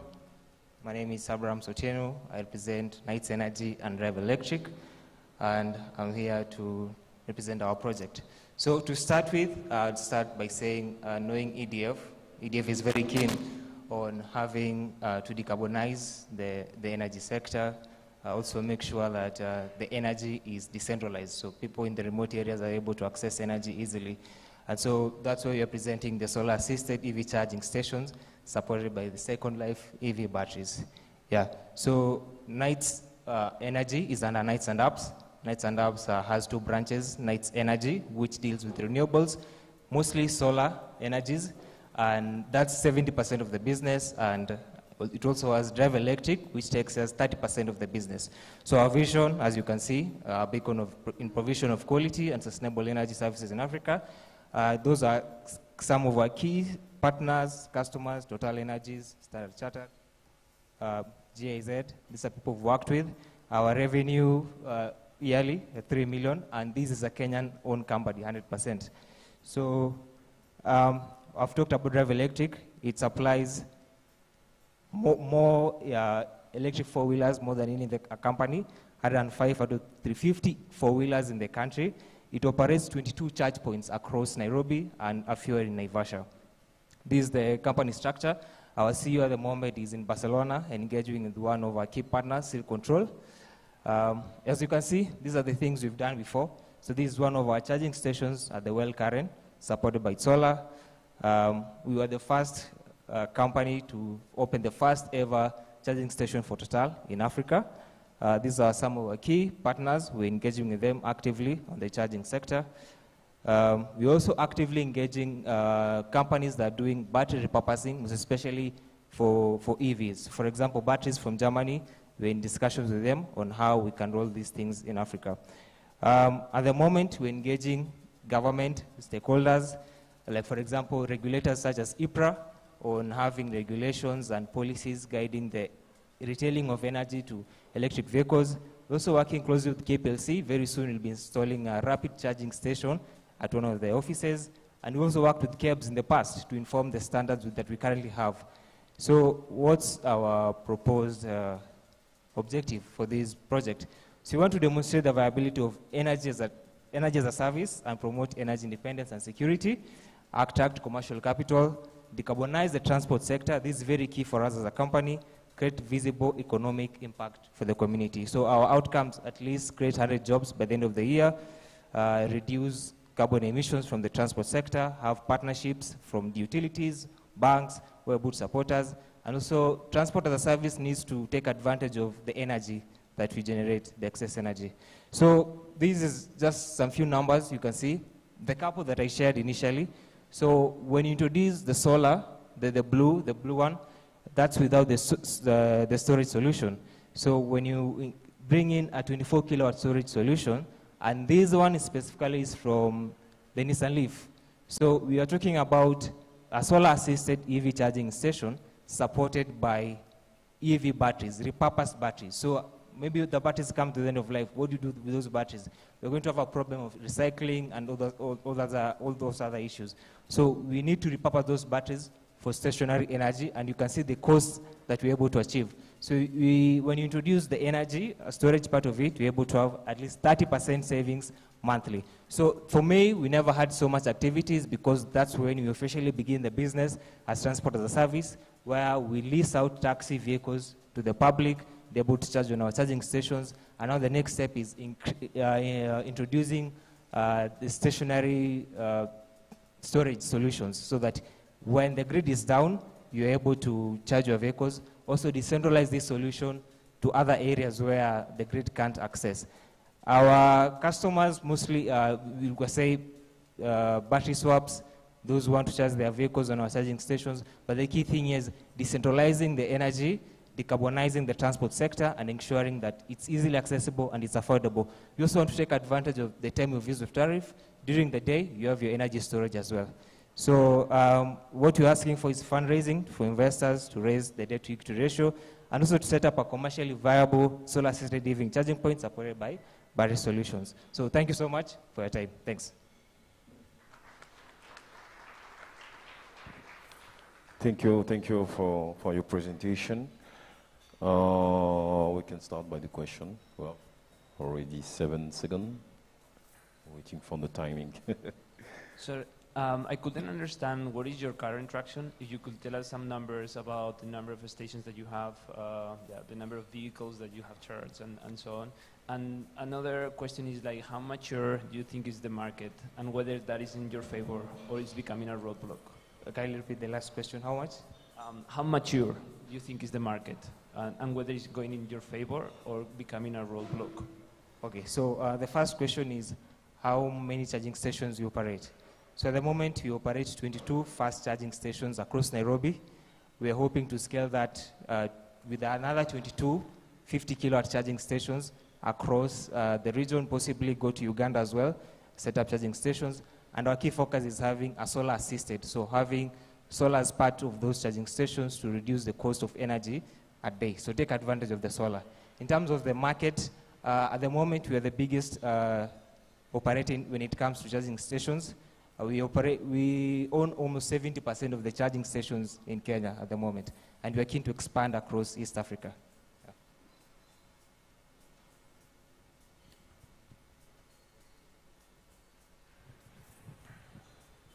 Hi. Hello. Well done. Hi. Just a quick one is, who owns the cars?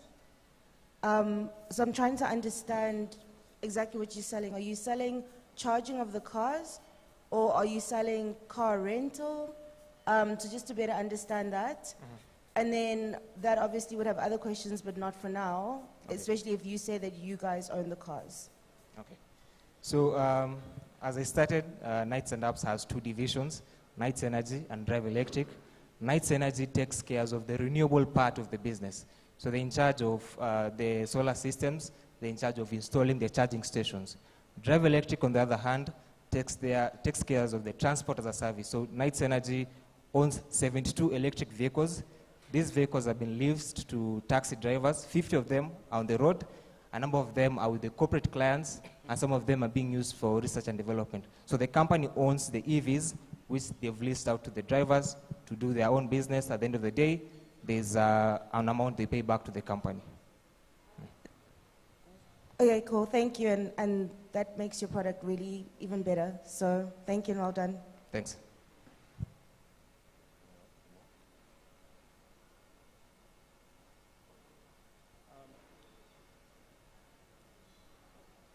In terms of the competition, you've already analyzed how you're more competitive. How do you find that going into the longer term, how sustainable beyond 5 years would that be? And how you manage the competition? How we manage the competition? Yeah, so that's a very tricky question. But we've been here longer than anyone else.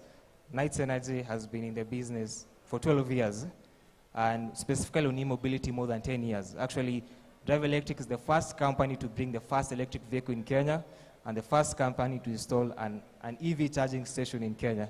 So we understand the business so well, we understand what the market wants, and we are keen to expand that. So with the 22 charging stations, with the interactions we're having with the drivers, we tend to understand what are their needs, how do they need us to support us, and we go back, do our assessment, and now the biggest challenge is expanding the charging infrastructure so that it's able to benefit them as a business. So once we saw that out, now we look at the cost of energy itself. The cost of energy is so high, so you bring in the solar aspect of it, the renewables. So you're going to have clean energy, driving clean kilometers, reducing the amount of emissions in the transport sector. Thank you. I have 2 questions. I understood a little bit what do you expect of EDF in your slide at the moment. So, but I would like to be sure to understand. In your business concerning the fast charging, as my colleague asked to you, actually you have 2 fasting stations, is it 22. correct? 22. Yes, 22 charging stations. Okay. My question concerning your project and your business, you mentioned that normally you go to Uganda, or you are already in Uganda? We're in Uganda and Tanzania. In Tanzania, but okay. the project operates in Kenya at the moment. Okay. Yeah.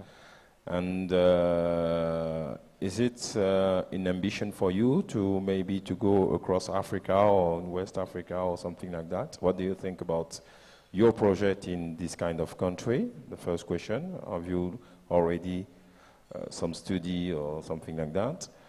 And I would like just to have a precision concerning the business model, if you can come back on the business model, because I don't really understood how you win money, because you talk about partnership with some clients like Total Energy and etc. But I don't understand really how to you win money. How do we? How to win money. Okay. So the first question is, how do we see ourselves across Africa? Yeah. So first, we start at home, Kenya. That's where the capital is. That's where the company is based. We first want to understand how to fully have this operational. Then from there, go to East Africa. As we've said, Uganda will be our next stop. We have a number of electric vehicles in Uganda and Tanzania as well. We are monitoring the situation in Tanzania. How do we bring in four-wheelers in Tanzania? How do we bring the charging stations? How do you work with the regulators within those countries to bring such projects within their countries? Then from there, now it's easy now to upscale to the rest of the countries.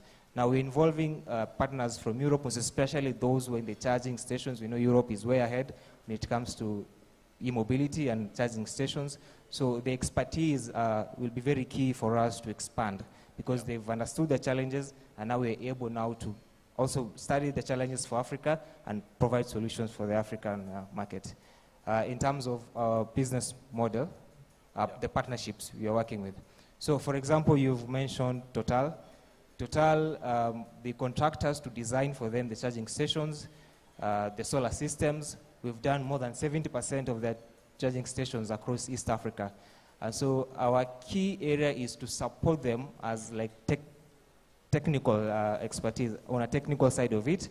But as you know, in the near future, they may be a potential competitor now that they want to get into the charging station, the charging market segment. So we are keen first to at least understand what the market needs, then support all those clients who need our support, because at the end of the day, we are keen on decarbonizing the transport sector. And so bringing in different partners from who are doing other kinds of energy, it's something good for us to first understand where they're coming from and how can we support them so that we're able to go forward together. Thank you. Thanks. The last question again. How long to charge my car? For example, I have a car. Give me a real situation. I have a car. I'm arriving in your charging station, and I leave my car to charge. How much I paid, and how long to charge my car? So let me start with the payments. How much are we paying? So for us as a business, remember the two divisions, we do not charge our taxi drivers to pay. So we just dispense the energy to them. But if we want to go publicly, we are working with the regulators, in this case IPRA, because at the moment you can't retail energy. Yeah. So we are actively working with them, engaging with them. There are studies we are doing with them. How do you retail energy, most especially that solar assisted? So you generate and retail to the public. So it's something we're working on. But at the moment, for our own business, we factor it in the daily rental that's being charged at the end of the day, so that we take care of the bills. There was another question on how long does it take to charge your car. So the first thing, it depends with the battery capacity of your car and also the rating of the charger itself. So at the moment, we have like 30 kilowatt chargers at one of the offices. You come with your Nissan Leaf, 24 kilowatt hour charges for about 40 minutes to 1 hour. But we're very keen to having like higher capacity charging stations very soon. For example, for KPLC, the utility, we are going to install a 60 kilowatt rapid charging station. So if you have a 24 kilowatt, that should charge your car within less than 30 minutes. So it all depends, there are different factors, but the number one key is for public charging stations, you need rapid chargers. For home systems, you can have maybe slow chargers, maybe charge for 6 hours overnight. You're able to do your urban commutes, work, back home. But for public transport, you need those rapid chargers so that people are able to charge very fast, go back to work. They can only come back to top up. Yes. Okay, thank you very much. Thanks. Well done. Before you go, anyone else with a question for the young man before he leaves the stage? Ah, there's a person cheering for you at the back. You see, well done. Very nice. Go, you can go. Well done. Thank you very much. I was trying to get this. There's always this part. And Iwaka is next. Okay, so a couple of things I'll mention before we do this last pitch. We're going to have somebody come and talk through some of the things Startup Bootcamp is doing at the back. We're going to do some nice and chill stretches after this pitch is over before we go for lunch, which is going to be in that general direction. And then you can sit and eat wherever you like. But I'll be back in 15 minutes. Right now, Iwaka, come through, show us what you've got. Even have a jersey and everything. Nice. The microphone's over here. And here's your clicker. Sawa.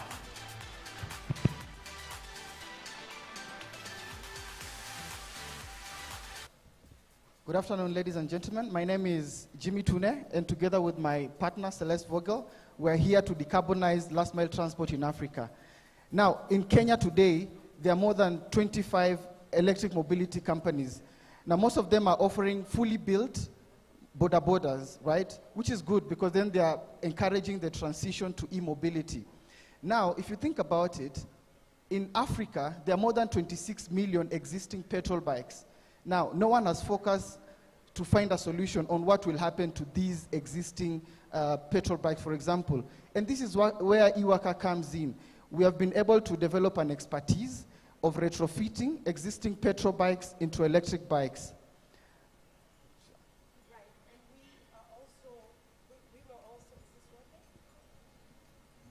We were also the first ones to bring cargo bikes to Kenya and Africa.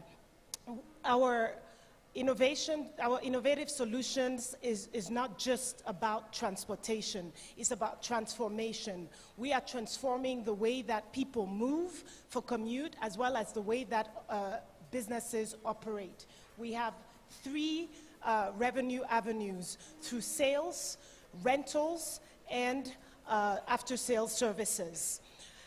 Our 400 vehicles on the road are a testament to the progress that has been made. And it's not just about green mobility, it is about democratic access. With our cargo bikes and our retrofitted vehicles, we leave no one behind. Our vehicles are accessible not only to the youth, to women, to parents, to working people, as well as older people. Our vehicles are powerful, they are nimble, they have a carrying capacity of approximately 200 kilos.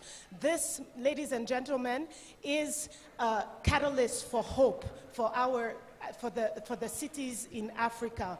It's not just about the bikes. It's about finding a sustainable solution for transport in our cities. Our cities face not only challenges with traffic, with congestion, with high levels of pollution, but people on average, poorer people spend on average 1/3 of their income on vehicles. Ladies and gentlemen, this is not just talk. We have impact, we have real impact. With only 400 vehicles on the road in 1 year, we have transitioned 600 people from petrol bikes to electric vehicles in Nairobi and in Kigali. We have provided about 84 jobs in Nairobi and Kigali. We have avoided CO2 emissions of 27,000 tons. This represents 800,000 kilometers, green kilometers driven. Ladies and gentlemen, that is true impact. So now when we talk about the transition, it was not our call. When we were serving the clients of our cargo bicycles, we realized that some of them already told us they have fleets of motorbikes. So this is where now we want to transition. So in Kenya alone, there are 2 million existing petrol bikes. These are what we are targeting. If you take 20% alone of this market, we are talking about 400,000 converted petrol bikes. Now the plan that we see we can work together with EDF is to, through our swapping stations and charging stations, imagine 400,000 petrol bikes swapped every day. Today they are using at least $8 on fuel. With the swapping stations, the calculation we have is that they will charge with at least 2.5 USD, meaning they're saving more than 60% of their incomes. Now, when you do 400,000 petrol bikes swapping every day, you're making at least $1 million every day on swaps. So this is the kind of potential we're talking about. And this is only in Kenya alone, right? So if you look at the more than 26 million existing vehicles in Africa, we can be able to transition quickly to Rwanda, to West Africa, East Africa, and the South. And we're not just talking, we've deployed already now in Kenya and Rwanda. We have a pipeline of more than 800 interested retrofitted clients. So we are here today asking for $1 million to $3 million to make this happen. And it's not just about the money. We are looking for partners to work with us in this journey so that we can make a reality and not leave anyone behind in the new wave of electric mobility transition in Africa. Thank you.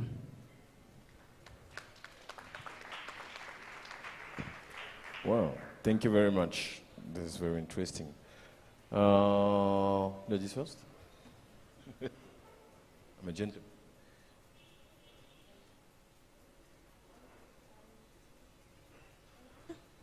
Can you hear me? Okay, perfect. Thank you, EDF. Ladies first. I really appreciate it. We appreciate it.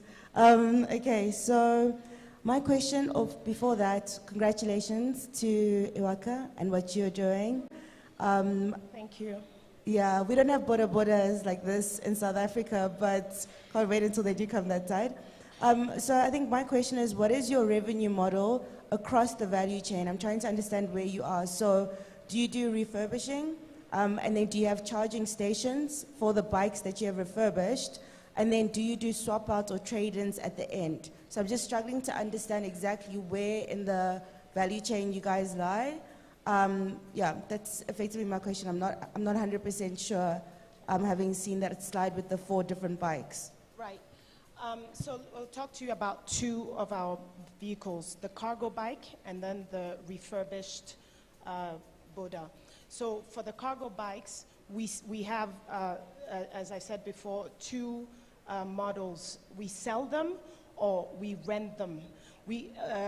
So far, our primary model has been rental. We have a pool of riders that we train.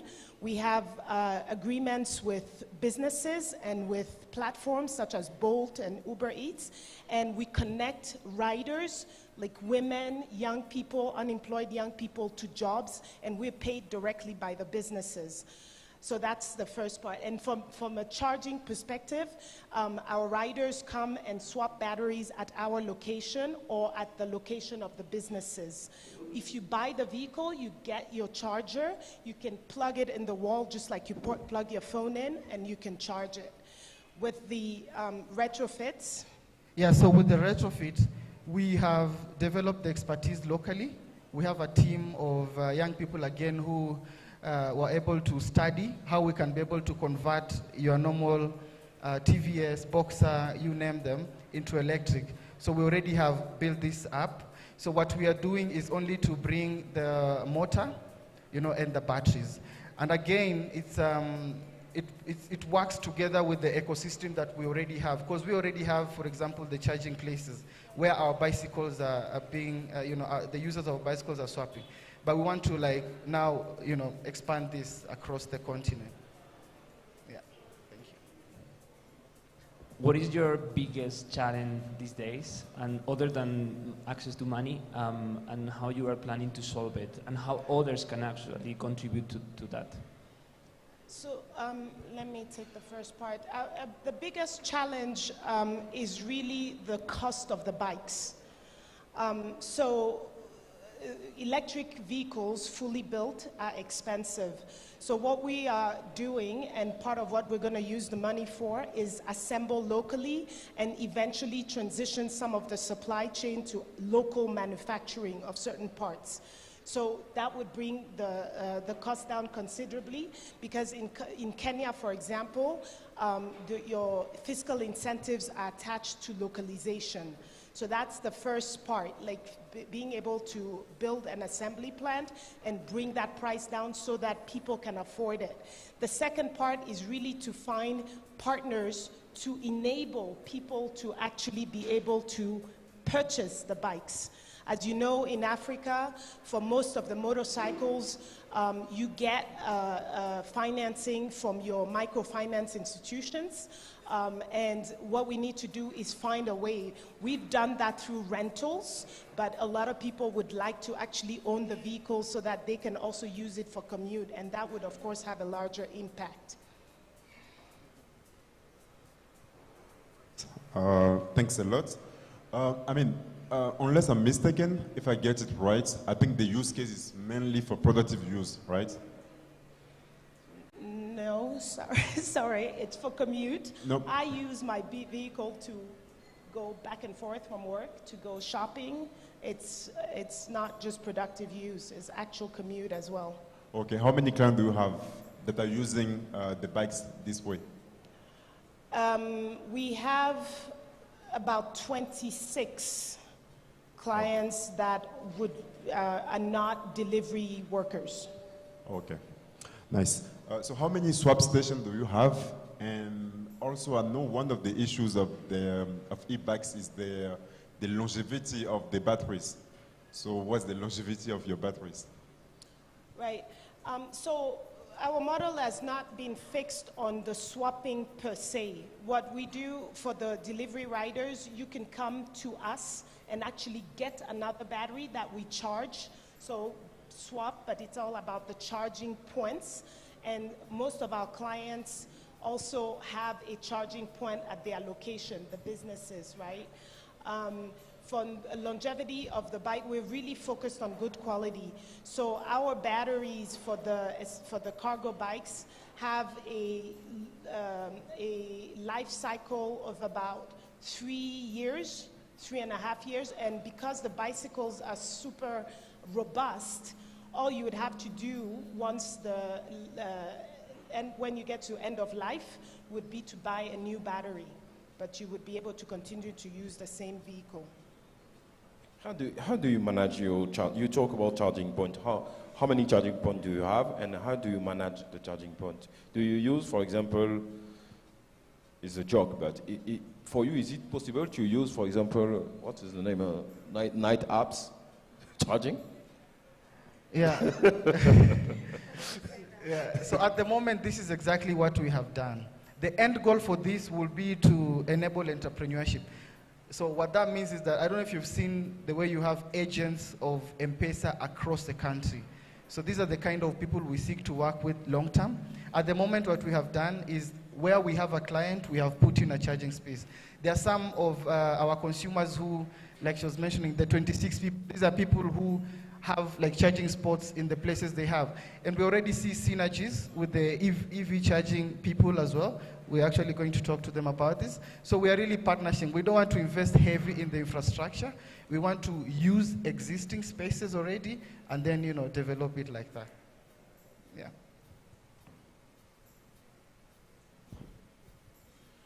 Just a quick question on the retrofit. When is it economically viable to retrofit? Assuming somebody was a 6-month-old bike, it might not be, but what is the right age of a motorbike to retrofit? So it could start from 3 months to 2 years. So when I break it, like I was breaking it down, is that the cost of operating a motorbike today is too expensive. So when we go into the numbers, in a day you are spending probably $6 on fuel. Every week you need to spend like $10 on maintenance. So when you put all these numbers per month, you're talking of around maybe 150 to 200 based on the kilometers you drive. Now what we are saying now is that when you convert your bike, you're already bringing down your fuel cost by over 60% because you're going to be spending maybe 250 shillings to 300. So this already brings down your fuel cost, your operational cost. Then you don't have to be servicing and maintaining every week or every 2 weeks. We schedule maintenance for at least 6 to 8 weeks because then the bike doesn't have an engine anymore. So there's no oil leakages, there's no oil filters to be changed. It's your motor and your battery and you're rolling, you know. So it's really sustainable in the long term. Whether it's a new bike or it's a 2-year-old bike, the transition to change is undeniable. And as you can imagine, the boda people really need to take home more money because the people who are taking the money out of them, imagine, because 70% of them don't own the bikes, they need to go and pay the financial. And then again, you need to buy fuel, you know, so you have very little left to go home with. And this is the transition we want to make, to say, look, you can still use your bike, let's convert it for you, and then transition to e-mobility, swap your batteries as you make. The more money you are taking home, it means you can pay faster for your existing loans for these bikes. And then, you know, it's more sustainable for the young people who are really running this economy, actually. Yeah.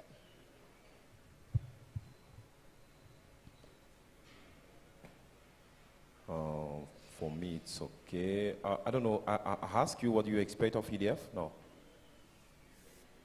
No? What do you expect of EDF? Not only EDF Pulse Africa. What do you expect exactly of EDF?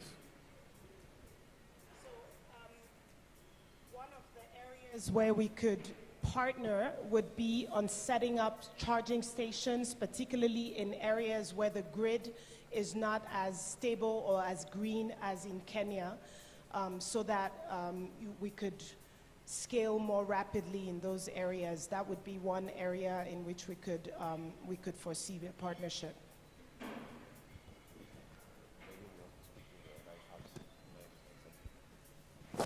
Okay, thank you.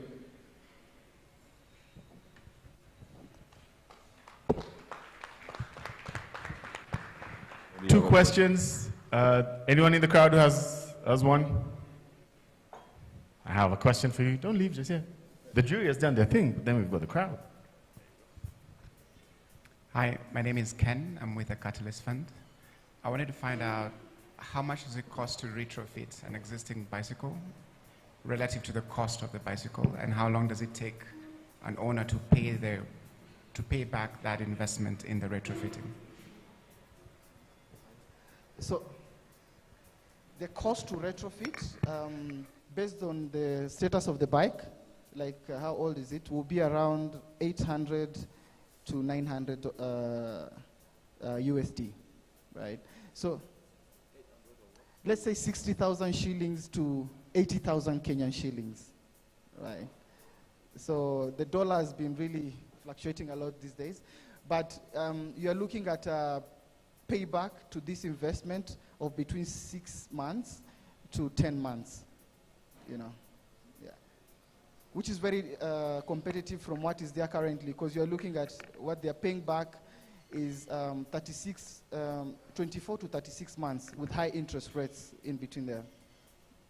So maybe just to add on to that, the retrofit kit, so the conversion kit,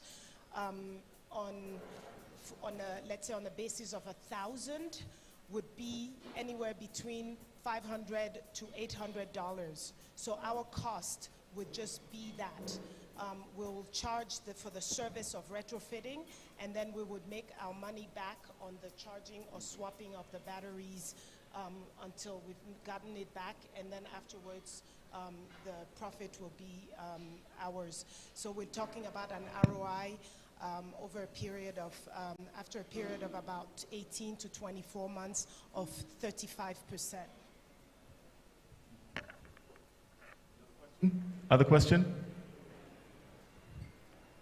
Well done. That was actually quite nice. Thank you so much. Thank you very much. Let's give them a hand for the inputs. I appreciate it and love the tag team. Okay, so up next is lunch, but before we do that, I'm going to do that emceeing thing not many people like, where we're going to stand up and stretch. Yes, we're going to do that, so please let's all rise. Put the jacket down.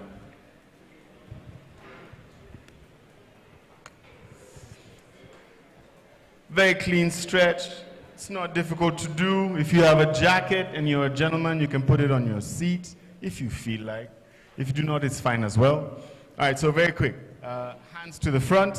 Let's put your hands in front like this. I obviously have a microphone, so I'm going to do it with one hand. Very nice. Okay. Then what we're going to do is we're going to twist and turn the wrist. Twist and turn the wrist. Both hands, bro. Not just one. Yeah, twist and turn the wrist. I have one on the microphone. Twist and turn the wrist. Very nice. Very good. Okay, then. Do it to the side. I would like you to try and separate your chest in half by stretching your hands all the way aside. Push it like Samson did. Push it out. Push it completely out. If it doesn't crack, it doesn't work. Push it out. I was going to do the back one after. Push it out. Very nice. All right, then. Now let's try the back one. The back one's quite interesting. Let's put your fingers, interlock your fingers like this. Interlock your fingers and lift, lift, lift, lift, lift. And then stand up straight. Let's put it at the front again. Interlock forward. Turn your hands this way. I can do without this. Turn your hands this way. And lift. Not your body, just your hands. This will hurt. Lift your hands all the way up. Straight, straight, straight. Yeah, scratching his back. He feels it. And you can put your hands down. All right, then now we're going to do our neck and breathing. Very easy. The neck and breathing is the easiest one. All right, hands on your neck like this. Right? Very loosely, please. Hands on your neck like this. Okay? Then let's go up. Look up to the sky. And inhale. Hold. Exhale. Next one we'll do it. Inhale with your nose, exhale with your mouth. Let's go one more time. Inhale, going up with your nose. Exhale with your mouth. One last time, one last time. Put it here. Okay. As you do this, try and stretch your elbows as well, right? And not elbows, shoulders. There you go. All right. Inhale with your nose. Let's go. Look up. Hold. And exhale. Very nice. Okay. Last one. Very simple. Your hand on your shoulder, your other hand on your shoulder. Okay, very good. Now we're going to do the same inhale, exhale, but this time we're going to do it forward. Right? So something like this. I'll show it to you, then we do it together. So inhale. As far down as you can go. Hold. And then exhale. Remember, inhale with your nose, exhale with your mouth. Crazy what breathing does. Okay, let's go together. Inhale as you go down with your nose.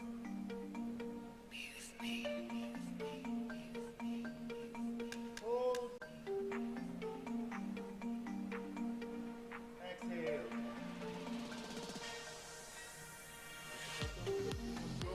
Now we go the second time. Squeeze. All right, then let's go. Inhale as you go down.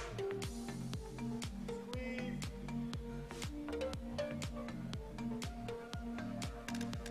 Exhale from your mouth as you go up. Last one, when you exhale, speak loud. Last one, exhale from your mouth as you go out. All right? Are you ready? Okay, let's go. Inhale with your nose, let's go. Hold. Now with some noise, let's hear you exhale. Ah. Well done, let's give it a hand. Alright, take it off, take it off. Okay. Lunch is going to be ready in 10 minutes or so. I encourage you to get to it. Meet each other, have a conversation, play some nice background music for you.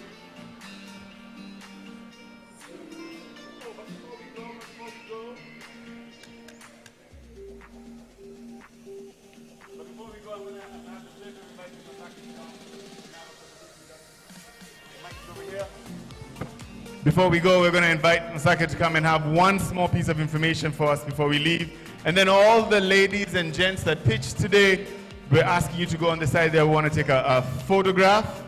And here you are. Thank you so much, everyone. If everyone can just go through to the AfricArena YD Lounge in support of the Startup Boot SBEC. So if we can just all head on to with the investors and the startups in order for them to have, deal flow and engagement take place. So if we can just have the startups and the investors just head on to the back. Thank you. Nice. Over there at the corner where you're seeing a small group of folks is where she's asking you to go for startups, investors, and investors.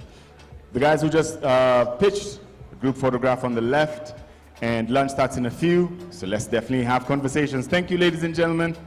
Catch you in an hour or so.